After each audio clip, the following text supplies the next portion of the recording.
Hey everybody, it's been a month or so now since I put out the last episode of The Bitter Pill, and I certainly hadn't intended to go that long without making another episode because I do want this to be a regular thing. There's so much to talk about, so I want to try to uh, be better about doing it regularly, but I had a lot of stuff come up with my day job as a copy editor.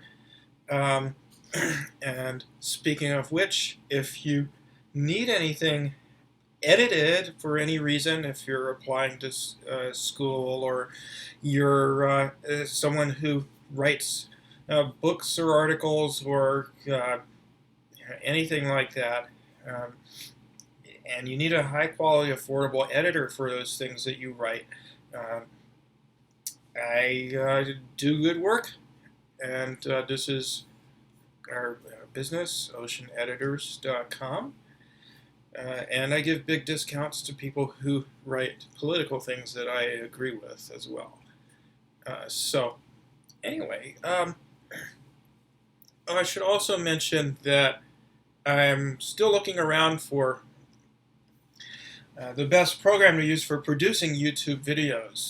So if any of my fellow YouTubers or anyone else out there has any recommendations, and it doesn't really matter that much to me what the operating system that it uses is I'm using a Mac for this, but I also have Windows and Linux on my other computer. Um, if you have any thoughts on a good program to use for making such videos, please let me know.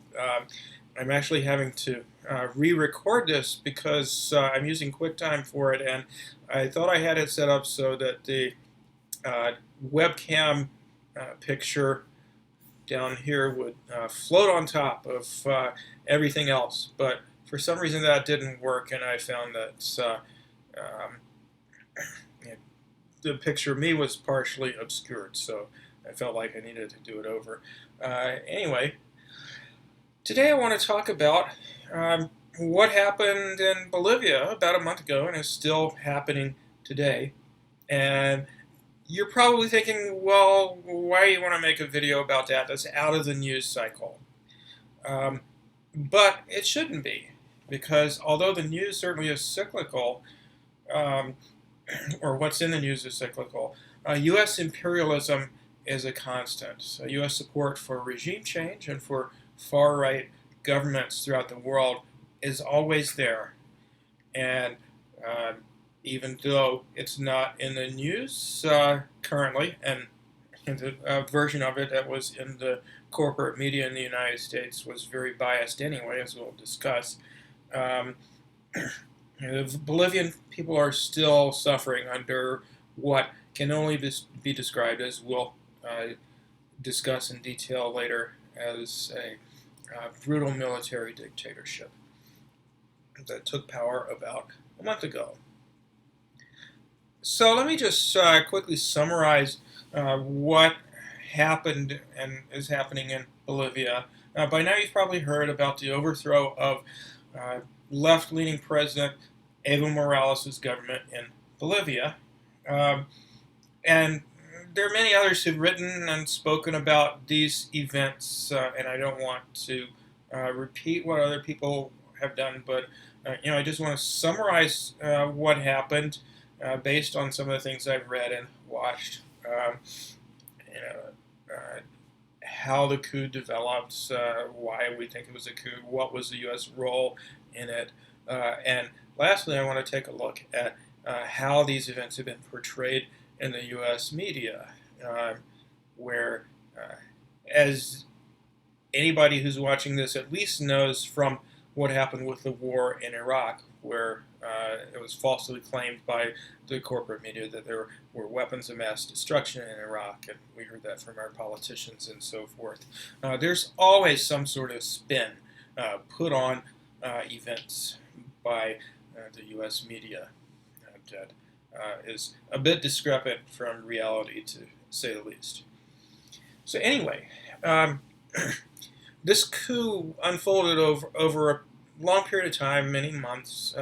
But the key event that set things in motion was the October 20th presidential election, in which the incumbent, President Evo Morales of the Movement for Socialism Party, defeated opposition candidate Carlos Mesa of the center-right Civic Community Party by about 10.5%. The exact figures were 47.08% to 36.51%. So Morales came just short of achieving a majority, which he has achieved in past elections. I think each of the past 3 elections he got over 50%.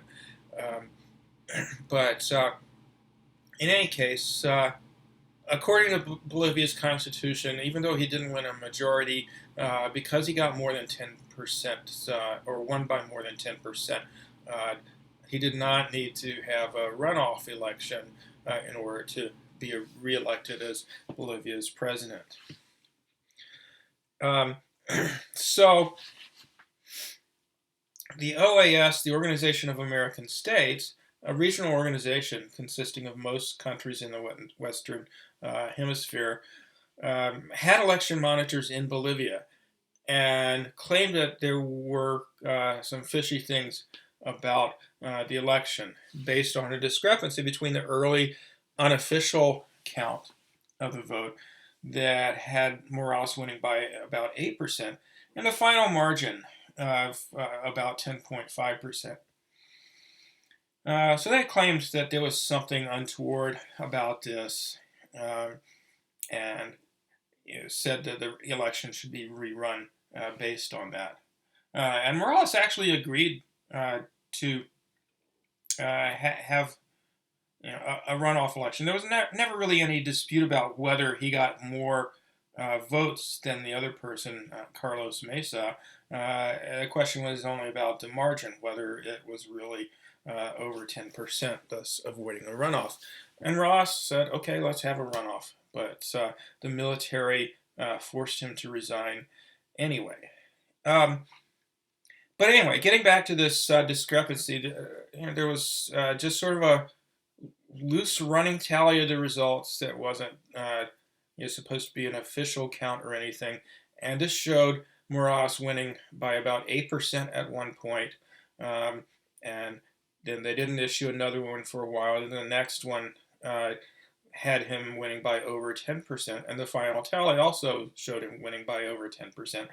And the OAS, as well as members of the opposition, claimed that there was something suspicious about this. Now, there were international monitors of the election other than the OAS, including the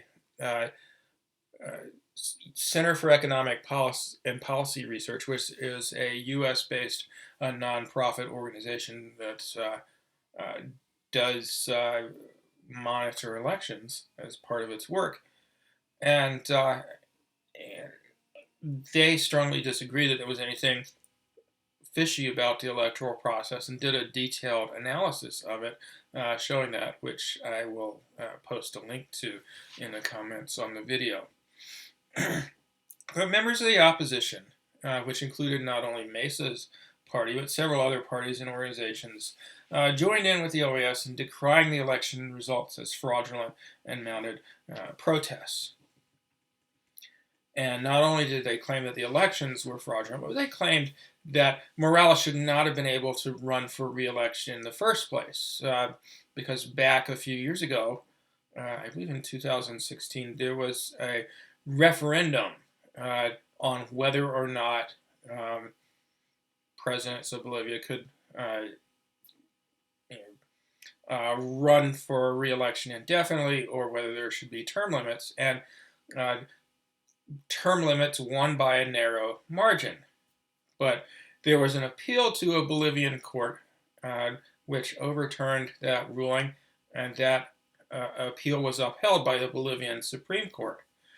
And there have been claims that, by the opposition, Morales shouldn't have been able to run for re-election because the people have spoken, and allegedly he stacked the courts in his favor or something like that.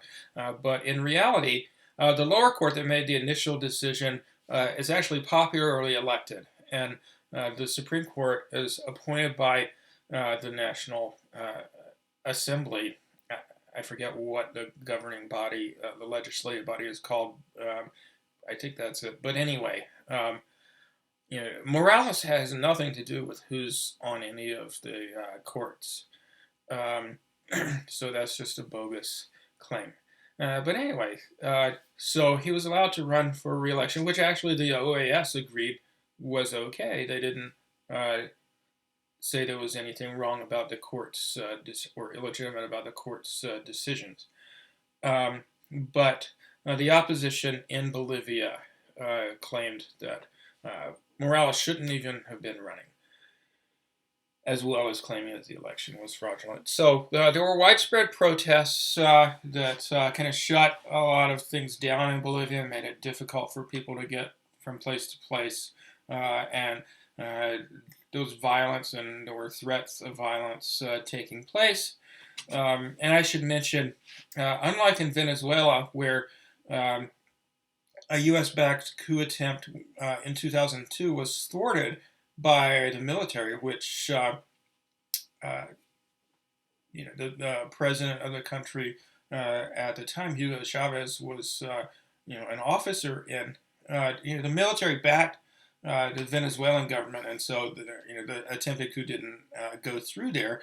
Whereas in Bolivia, a lot of the military officers have trained at the School of the Americas in the United States, and are very loyal to the wealthy oligarchy in Bolivia, rather than to what had been the government, Morales' government.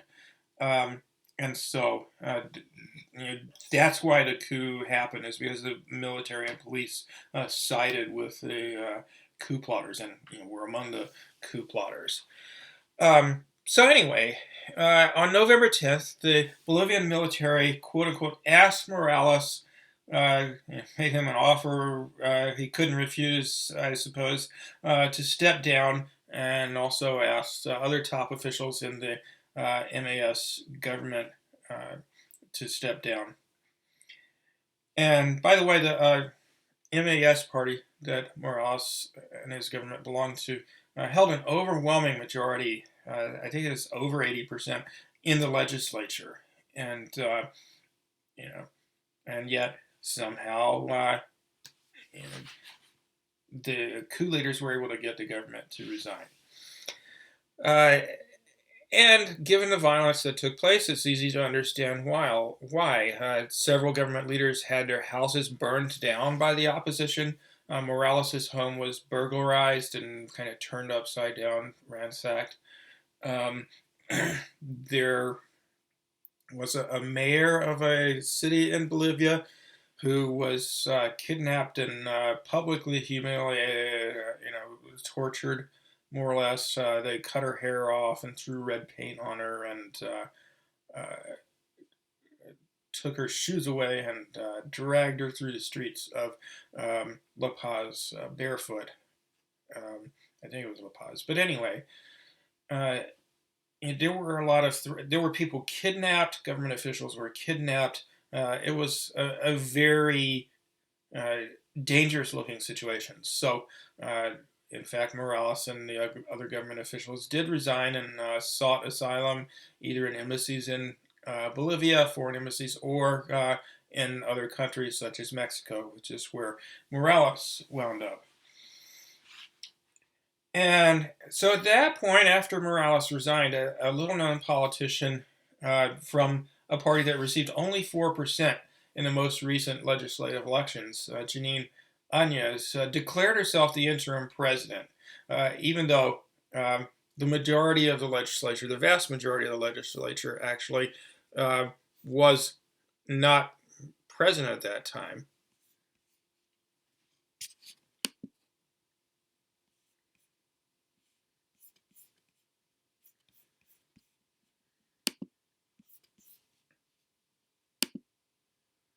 Okay, sorry. So, the vast majority of the legislature wasn't present at that time, and it wasn't legal to confirm even a temporary new president. In fact, the person who placed the presidential sash on Agnes was actually not a member of the legislature, but a general in the military. So that gives you a pretty good idea of what was going down there. So over the subsequent few weeks, there's been widespread violence in Bolivia, coming overwhelmingly from the military and police who backed the new, coup regime. And so dozens of people have been killed. I think the latest estimate is around 40 people have been killed, but nobody really knows because some people have just kind of disappeared. Hundreds of people have been seriously injured. Thousands of people have been arrested on generally bogus charges such as sedition or terrorism or things like that. These are in pretty much every case people opposing the coup government and supporting Morales who've been arrested. And one thing that is important to recognize about Bolivia, and it's also true of other societies in Latin America, such as Venezuela and Brazil, is that overwhelmingly the population of Bolivia is indigenous, brown-skinned people, about 70% of the population. And that's who Morales is. He was the first, I believe, indigenous president of Bolivia. And the wealthy oligarchs in Bolivia and the coup leaders from whom they generally come are overwhelmingly light-skinned, very heavily European descended folks. So there's a strong racial dynamic to this. The people who backed the coup are extremely racist. As you can see there in the image, you've got some people who are affiliated with a fascist youth group in Bolivia making Nazi salutes, and that's also a fascist salute there, I believe. Actually, as you may have heard, after World War II, a number of Nazis and other fascists from Europe immigrated to various South American countries, one of which was Bolivia. Their descendants are still there and still very right-wing. Okay, well, now that I briefly summarized these recent events, let's look at the broader context a bit. I think we've more or less covered whether there was any evidence of electoral fraud as claimed by the OAS and others. So I'd like to focus more on what the role of the U.S., if any, is in this coup, and look at the broader context of U.S. Foreign policy historically, which provides strong circumstantial evidence that this was a coup. And we'll look at some of the motives for the coup, who the opposition actually are, and what some of the details of events following the coup have been, as well as taking a close look at how events in Bolivia have been portrayed in the Western media.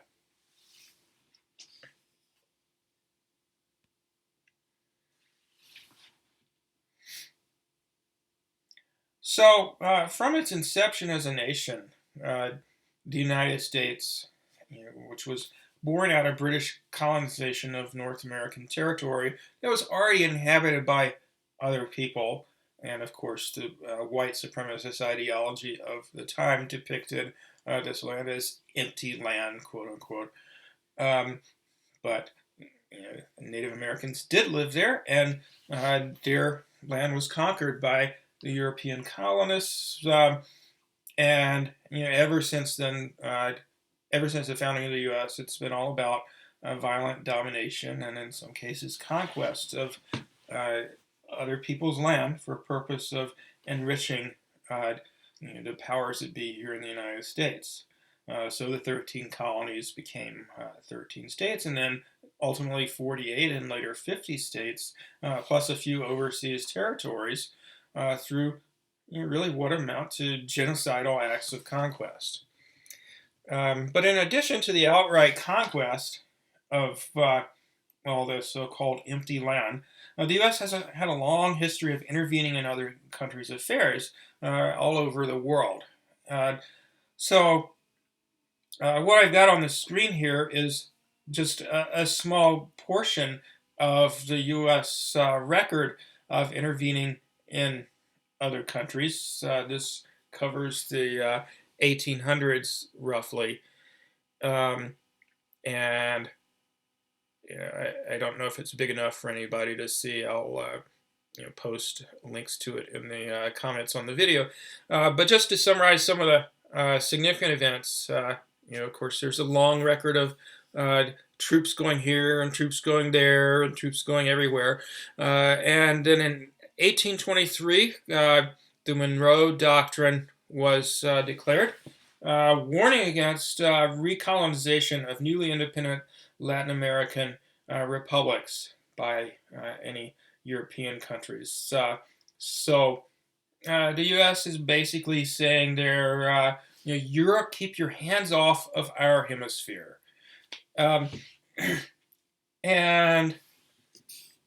in 1898, when we had the Spanish-American War, where the U.S. and Spain fought with each other, with the war taking place almost exclusively in, not in Spain or the United States, but in colonies of Spain. Cuba, Puerto Rico, Guam, the Philippines. And the U.S. basically, they won that war and basically took over all of those places from Spain. Now, Cuba was nominally independent, but in 1901, the Platt Amendment was added to the U.S. military appropriations bill for that year, which basically gave the U.S. government the quote-unquote right to intervene in Cuba as it saw fit. And then the U.S. basically forced the Cuban government to add the Platt Amendment, word for word, to their own constitution. So the U.S. is basically telling the Cuban government, well, you may think you're independent, but you're not. We own you. So now we're on to the 20th century. Troops were sent all over Latin America at various points in time. The Marines, for example, were in Nicaragua, intervening in things there for about a dozen years, from 1912 to 1925. The U.S. Occupied the Dominican Republic from 1916 to 1924. Cuba, Guatemala, U.S. troops supported a coup in Guatemala in 1920. In 1933, President Roosevelt announced the U.S.'s so-called good neighbor policy, where the U.S. was supposedly going to stop being a bad neighbor that intervened militarily in various Latin American countries and overthrew their governments and stuff like that. But in reality, the U.S. supported a right-wing dictatorship in Nicaragua, starting in 1933 and really continuing all the way until the late 1970s, when the last person in the Somoza family dynasty in Nicaragua was overthrown in the Nicaraguan Revolution. The U.S. also supported for many, many decades the Duvalier dynasty, Papa Doc and Baby Doc Duvalier in Haiti, in 1954, the democratically elected government of Guatemala, Jacobo Arbenza's government in Guatemala, sorry about the pronunciation there, was overthrown in a coup backed by the CIA. And the reason for the coup was that the United Fruit Company, a U.S. Multinational corporation that grew bananas and other fruit in Guatemala and many other parts of the world, such as Hawaii, for example, they didn't like the policy of the Arbenz government, the land reform policy that was going to take a lot of the land that they were using to grow bananas and so forth on and give it to peasants to farm, and the U.S. couldn't have that. How dare this Central American country let their own people use their land instead of letting a U.S. corporation use the land to make big profits. Also during the 1950s, the U.S. supported a military dictatorship in Cuba headed by Fulgencio Batista in 1958 and 9. Batista's government was overthrown by, of course, Fidel Castro and his band of revolutionaries in Cuba. In 1961, the U.S. tried to overthrow the Cuban government. The so-called Bay of Pigs invasion was foiled by the Cuban government. Similarly, that year, a U.S.-backed dictator in the Dominican Republic was assassinated, and a left-wing government came to power. But the U.S. in 1965 said, no, we can't have that in our hemisphere, and U.S. troops went and overthrew the government of the Dominican Republic because they claimed they feared a communist takeover. At about the same time, there was covert U.S. backing for a military coup in Brazil. Let's see, what else? 1973. The first September 11th, actually, September 11th, 1973, there was a coup that overthrew the elected government of Chile, the government of Salvador Allende. So they killed him and thousands of other people. The generals took over in Chile, and this turned out to be backed by the CIA. And the list goes on and on. So skipping ahead to the 2000s and 2002, as I mentioned, the U.S. backed an attempted coup in Venezuela, temporarily succeeded. And I think I may have mentioned there were successful U.S.-backed coups in Bolivia back in the 20th century. In 2009, there was a coup in, I'm not even sure if they have that on this list, but it's on other lists. A coup in Honduras, backed, as it turned out, by the United States. And then there was this coup in 2019 in Venezuela. So here, just a list only since World War II of efforts at regime change by the United States. An asterisk indicates successful ouster of a government. So you have Iran in 1953, Guatemala in 1954, as I mentioned, Vietnam and Cambodia. Vietnam didn't succeed. Cambodia did. Ecuador, the Congo, the Dominican Republic, as I mentioned before, Indonesia in 1965, Greece in 1967, Bolivia is on this list a couple of times, Iraq in 1991, they tried They succeeded in 2003. Honduras, Libya in 2011. We came, we saw, he died was Hillary Clinton's infamous description of U.S. intervention that overthrew the Libyan government with disastrous results. Ukraine 2014, not much talked about, but the U.S. Backed a coup there that had a lot of Nazis involved in it, a coup that overthrew the elected government of Ukraine. So anyway, it's a long list.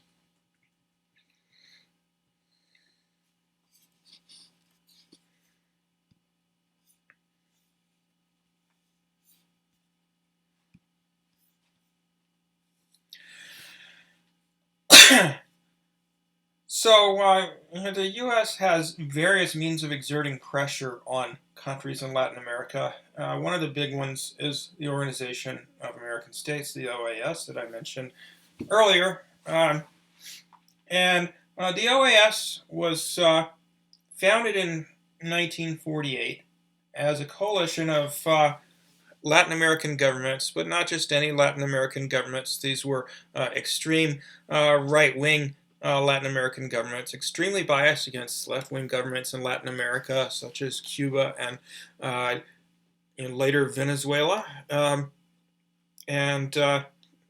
OAS was formed at the behest of the U.S. government as a coalition of anti-communist governments back in 1948. And so these right-wing governments in Latin America joined the U.S. in signing a charter that established the Organization of American States with the explicit goal of fighting the spread of socialism and defending capitalism in North and South America. So the way that mainstream media outlets in the United States and other Western countries talk about the OAS depicted as supposedly this independent, impartial body like the UN or something of that sort. But that's clearly not the case. So the OAS has certainly been very hostile to the government of Venezuela that came to power in the late 1990s, and then later in about 6 or 7 years ago when Hugo Chavez died of cancer, Nicolas Maduro, the current president, was elected. And the OAS panel, or the OAS had a panel that's accusing him of supposedly committing crimes against humanity. And the OAS just has a reputation among critics of U.S. foreign policy for being basically a tool of the U.S. Government and its regime change efforts.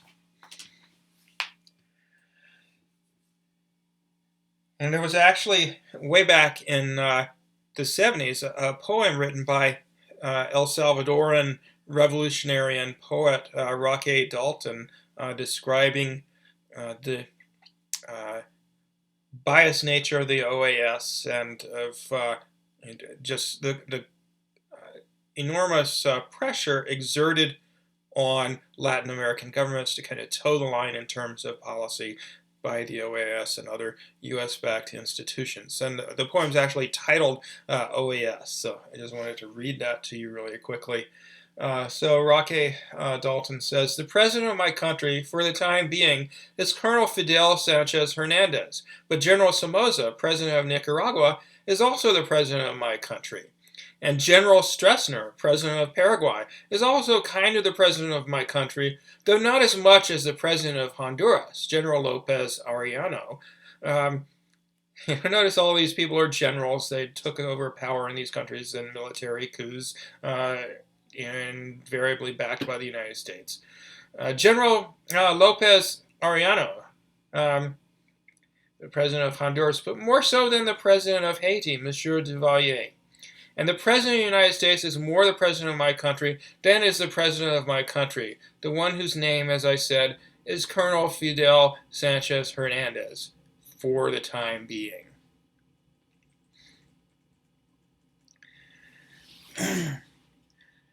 And other examples of recent bias by the OAS in its uh, you know, public commentary on events in Latin America.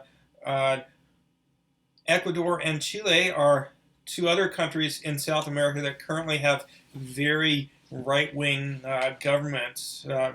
In Ecuador, uh, there was a left-leaning government uh, that, as you may recall, gave asylum to uh, Julian Assange in London, and that government was you know, basically forced out of power a few years ago, and so there's a very right-wing government now in Ecuador, um, and one in Chile as well.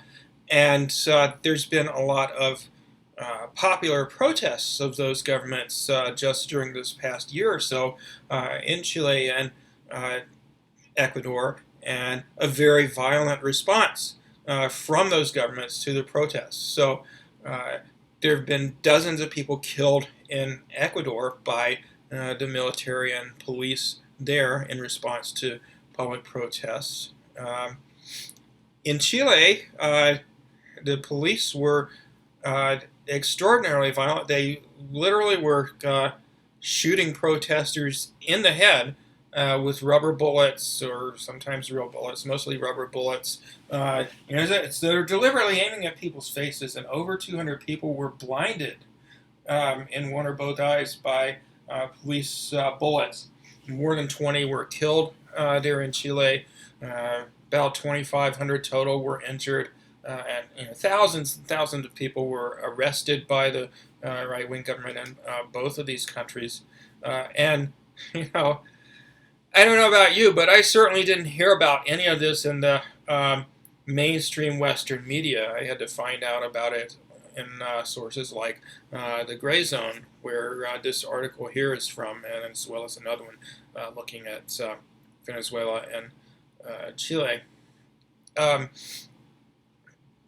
But guess what the OAS said about these events? The OAS, as I mentioned, supported the governments in Ecuador and Chile. They didn't denounce the repression that took place in either of these countries. The OAS did, however, find the time to blame the governments of Venezuela and Cuba for the mass demonstrations. So it couldn't possibly be that people in in Ecuador and Chile were suffering under the austerity policies and repression of the right-wing governments of those countries. It had to be that the governments of Cuba and Venezuela were fomenting discontent in Chile and Ecuador. People couldn't possibly be discontented on their own. So let me read this. The head of the OAS, Almagro, said that the recent currents of destabilization of the hemisphere's political systems have their origin in the strategy of the Bolivarian and Cuban dictatorships through what he called exporting polarization and bad practices to essentially finance, support, and promote political and social conflict. The breezes of the Bolivarian regime, driven by Madurismo, and the Cuban regime, bring violence, looting, destruction, and a political purpose of directly attacking the democratic system and trying to force interruptions in constitutional mandates. The OAS doesn't see the misery of working class people in these countries and sees the protests as conspiracies, not as justified outrage at concrete material conditions.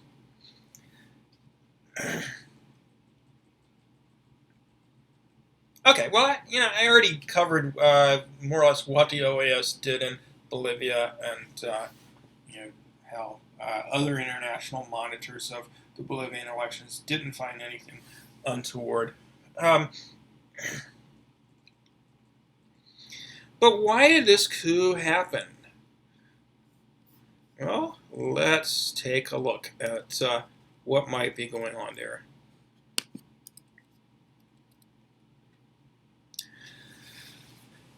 1 month before the coup, somebody posted this on Twitter.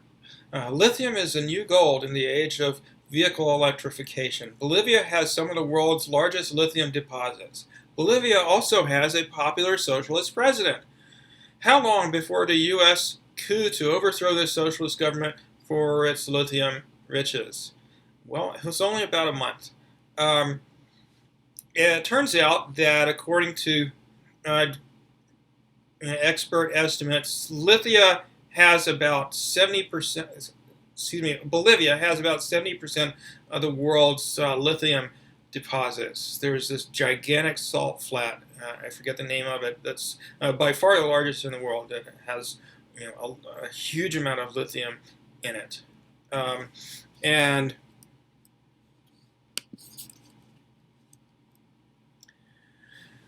there were plans for China to get involved in mining and extracting and refining Bolivian lithium. A deal was made in late September with a Chinese company to set up lithium processing plants in the salt flats in Bolivia. And as it turns out, the Bolivian coup also happens to occur less than a week after Bolivia canceled a deal with a German firm for developing its lithium deposits. They were going to go with a Chinese company or Chinese companies instead.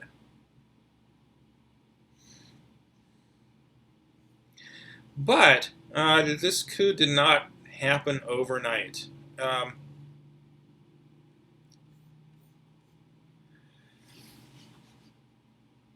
Who are the people behind this coup in Bolivia? Well, I already mentioned the so-called president of Bolivia that took over in the coup, but really the main figure behind the scenes is someone who really until recently was not well known, a far right-wing multimillionaire named Luis Fernando Camacho. And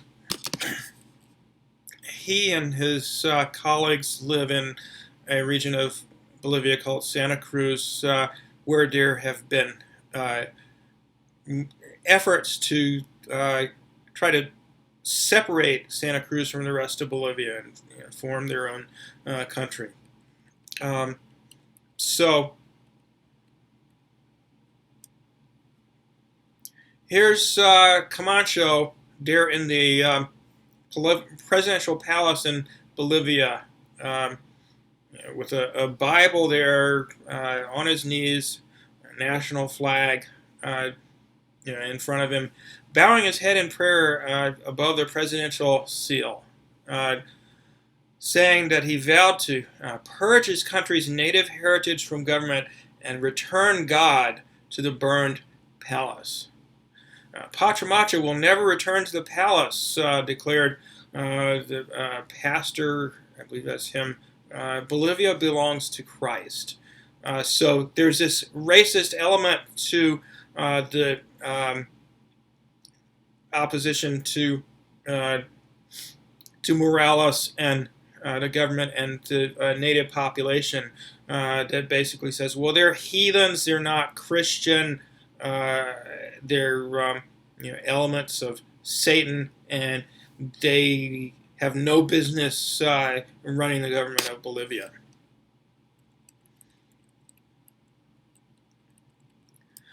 So this person, Camacho, like Juan Guaido in Venezuela, was pretty much unheard of until fairly recently.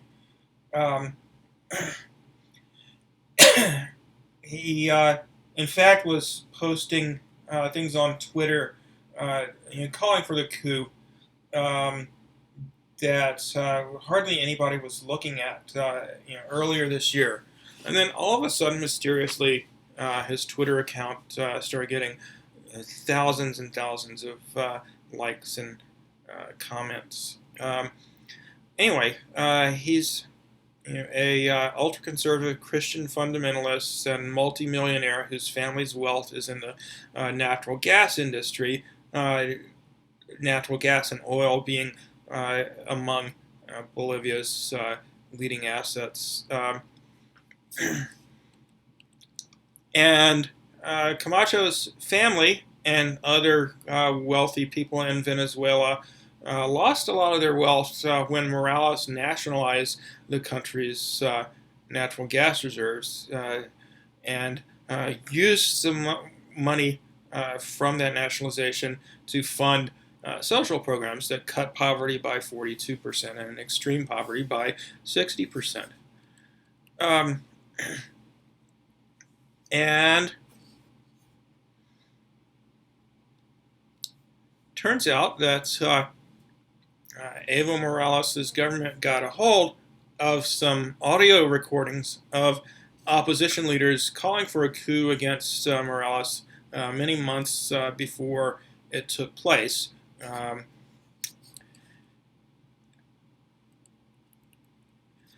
And one of those audios, interestingly enough, involved U.S. Senators Marco Rubio and Ted Cruz, Republican senators, Bob Menendez, a Democrat from, I believe, New Jersey, discussing the desire to, overthrow the government of Venezuela.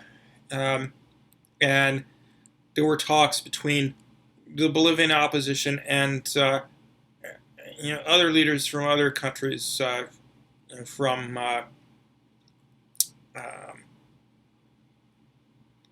from Bolivian exiles in the United States, from folks in Brazil, certainly Brazilian President Bolsonaro, the right-wing leader of Brazil, was very supportive of the coup.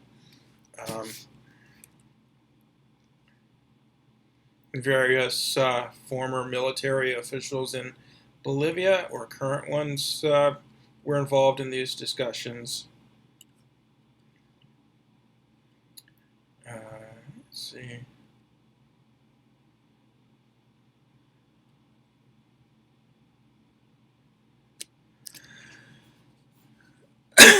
So anyway, a little more history about Camacho and his allies. And this is a youth organization called the Union Juvenil Crucenista. Sorry for the pronunciation. That's literally a fascist youth group that Camacho was the leader of for a while. So they're doing kind of a fascist salute there. I showed you a picture earlier of them doing a Nazi salute. And someone who was not unknown and was actually quite well known from many years ago is Carlos Mesa, the presidential candidate that Bolivia's opposition fielded in the October election. He's been kind of the fig leaf for the real power behind this coup, the right-wing groups to which Camacho and Añez belong, and members of the military who have similar political views. But obviously Morales is okay with the coup. Not Morales, Mesa. He hasn't complained about it. One thing that happened during the coup was that the coup backers burned the indigenous flag, which served as kind of a second national flag of the country, the Wifala flag. They had it on the, Morales had put it on the Bolivian military and police's uniforms, and so they had these quote-unquote ceremonies where they were ripping the flags off the uniforms and burning them and so forth.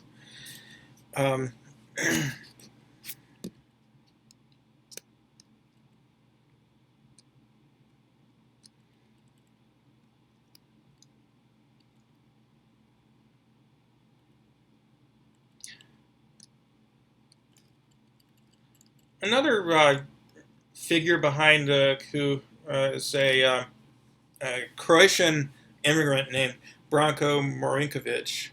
Um, and he's one of those folks that I mentioned uh, who was a fascist in Europe and then immigrated to Latin America. Um, and he's a leader of the Santa Cruz, the Pro Santa Cruz Committee, an organization that was trying to create a separate nation in the Santa Cruz region. So there's Marinkovic and Camacho. Marinkovic is Camacho's godfather.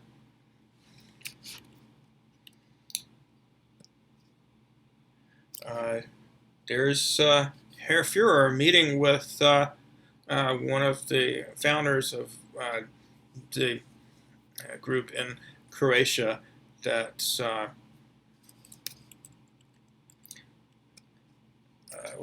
Marinkovic had been associated with.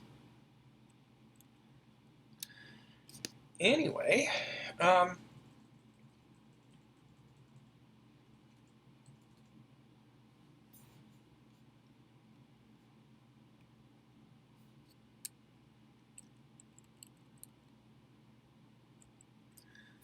so since the coup happened, there's been massive repression of the media in Bolivia, as well as, of course, those involved in political protests against the new coup regime. Um, so, American journalist Wyatt Reed, who writes for the Gray Zone, tried to interview some journalists in Bolivia. And he says, on the day of my scheduled interview with a leftist Bolivian journalist, I learned that he had been disappeared. Every outspoken opponent of the military junta is a target and subjected to charges of sedition. So he did eventually interview another journalist from this leftist news site, La Resistencia Bolivia, who used a fake name. And he said, it's a fascist dictatorship. There's no hiding it. A person operating under a pseudonym, Federico Coba, said. There are paramilitary agents going around the city taking pictures and pinpointing who's who is a leader, who is recording the protests, who is recording the repression. And so he goes on to say he had been planning on meeting with this other journalist, but the other journalist was arrested by the police and sent a message to him saying, bro, I can't talk right now. I'm in jail. And so after the interview with Koba, they had to kind of drive around and make sure that the military or police weren't following them and just dropped a guy off. They couldn't even go out for a beer. He couldn't show his face in public.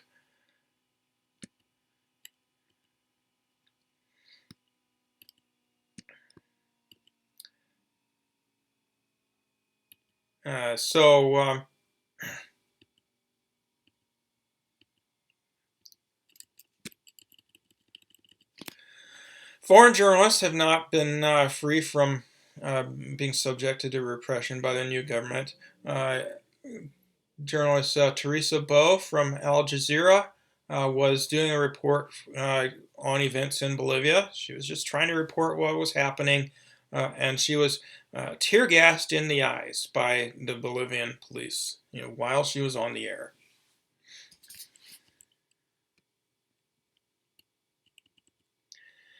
And so, not surprisingly, there's just very little reporting of what's truly going on in Bolivia, either within the country or anywhere else.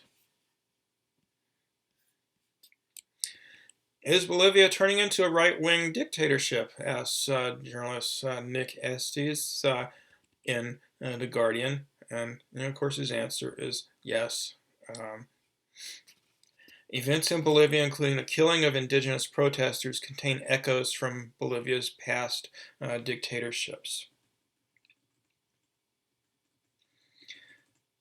So, at least for the moment, the ruling class is back in the saddle in Bolivia, whereas, for example, in Venezuela, they're not. But you know, you might ask, well, why so far has the coup in Bolivia been successful? And really, the answer lies in the fact that, as I mentioned previously, Morales didn't have the same kind of alliances built up in Bolivia with the military and police and so forth that, or the level of popular organization that Hugo Chavez and subsequently Nicolas Maduro had built up in Venezuela.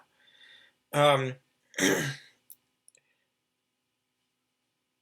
and we'll see if that changes, but currently the fascist government in Bolivia is making it very difficult for opposition to organize effective resistance.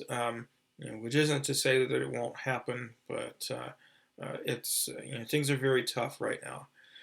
And I wanted to close with just some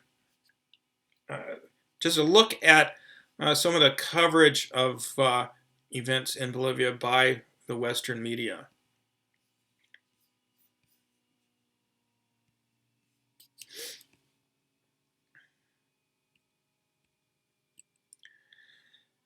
Bolivia's declared interim president faces challenges. Chattanooga Times Free Press.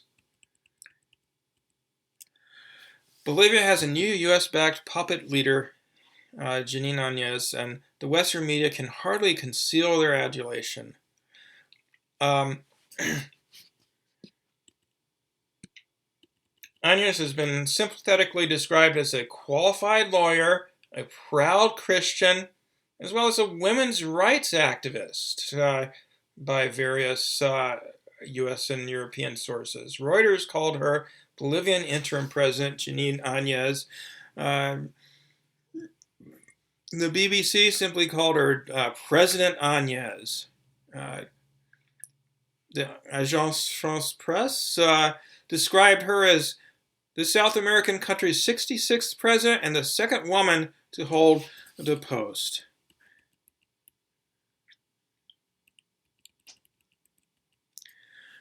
The Guardian simply labeled her politics as conservative, as did the New York Times. It didn't mention anything about the fact that she is associated with literal fascists and is virulently racist. I don't think I have it handy, but there was a quote from her on Twitter where she here it is. She said that the Aymara New Year, an indigenous holiday, was satanic. There's no replacement for God. Just a few days before the coup took place, she asked whether some people being interviewed could really be indigenous because they were wearing shoes. Apparently, you have to be barefoot in order to be a real indigenous person in Bolivia. Her nephew was recently arrested for having 480 kilos, more than half a ton of cocaine. And little reporting about this. Quite a different story in Venezuela, where there have been scandals involving Venezuelan government officials' relatives being involved in the drug trade. And I mentioned earlier, Luis Camacho, really the kingpin behind the coup, is quite literally a fascist. Got his political start in the Santa Cruz Youth Union, with its Nazi salutes and so forth, an ultra-right paramilitary outfit. But you don't really hear much about this in the Western media. who've portrayed Camacho as a, quote, conservative protest leader, a firebrand Christian, and a civic leader. There's also been very little reporting in the North American or European media about just how violent the coup and its aftermath have been. In social media, on Twitter and so forth, on the contrary, there have been images and reports of MAS party leaders being attacked by mobs, tied to trees, their houses burned down. Most of this wasn't reported in the corporate media. The BBC described these violent right-wing mobilizations as mass protests. The New York Times described it as civil disobedience.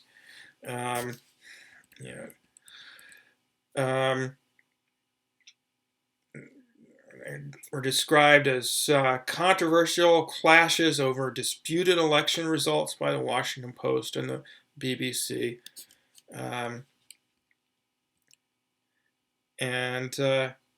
Basically, there was just a complete denial that what happened was a coup. And you see this in social media as well. There have been thousands of tweets on Twitter with literally almost identical wording, claiming that there was no coup in Bolivia. Turns out that a lot of these Twitter accounts happen to be from the area of Virginia where the CIA is headquartered.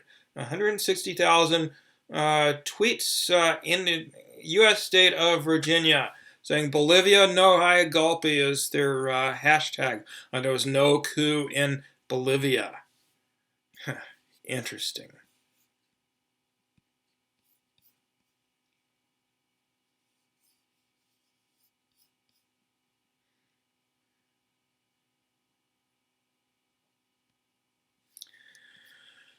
U.S. officials have mostly been silent on the coup or supported it.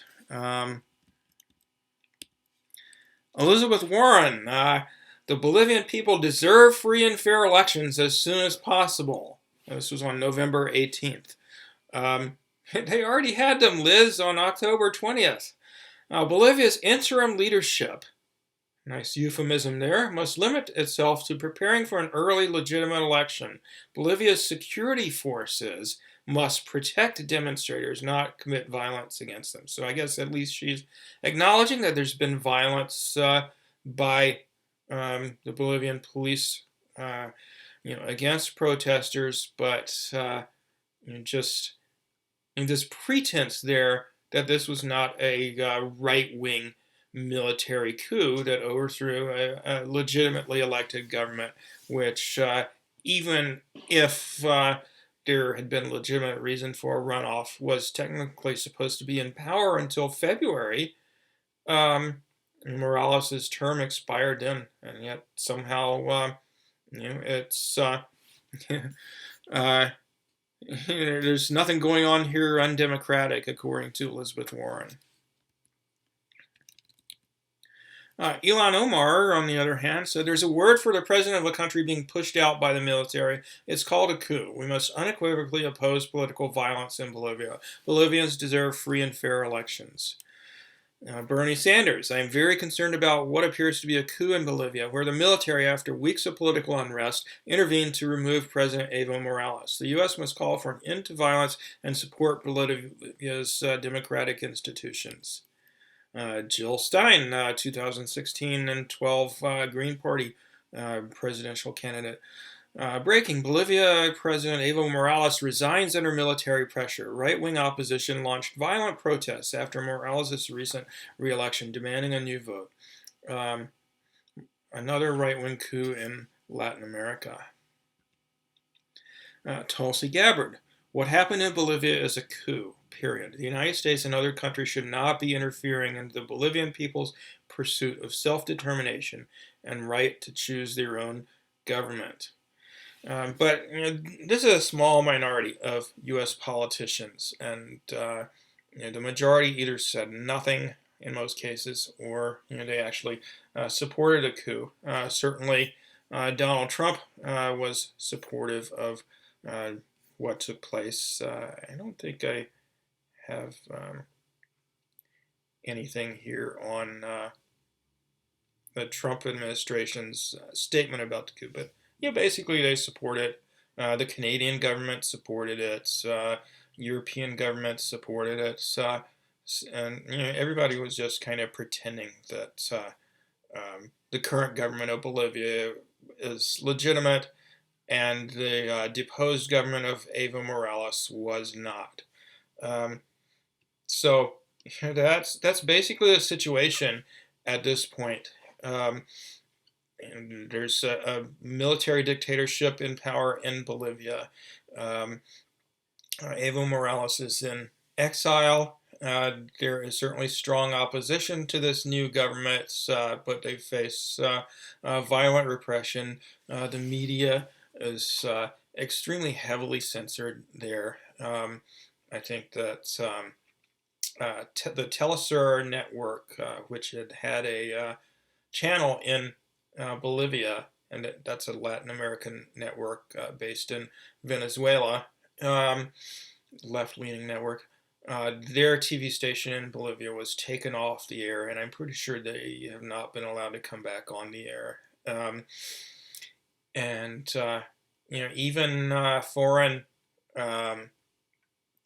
human rights officials have been harassed and called communists and arrested and so forth by the Bolivian police. And speaking of human rights organizations, I don't think I have an article handy talking about this, but an organization called Human Rights Watch um, is basically siding with the coup and not criticizing the coup government or talking about its repression, um, and yeah, just in general, be very leery of organizations that call themselves human rights organizations because they're not unbiased in most cases. They generally have ties to the U.S. Government. Human Rights Watch certainly does. In any case, that's all I wanted to say at this point about what's happening in Bolivia. I will, as I said, make available some of the articles that I've collected about this uh, horrible situation, and uh, that way you can explore it in more detail, find out more about what's going on, and I hope you've enjoyed this video. Please like and subscribe. I will talk to you soon.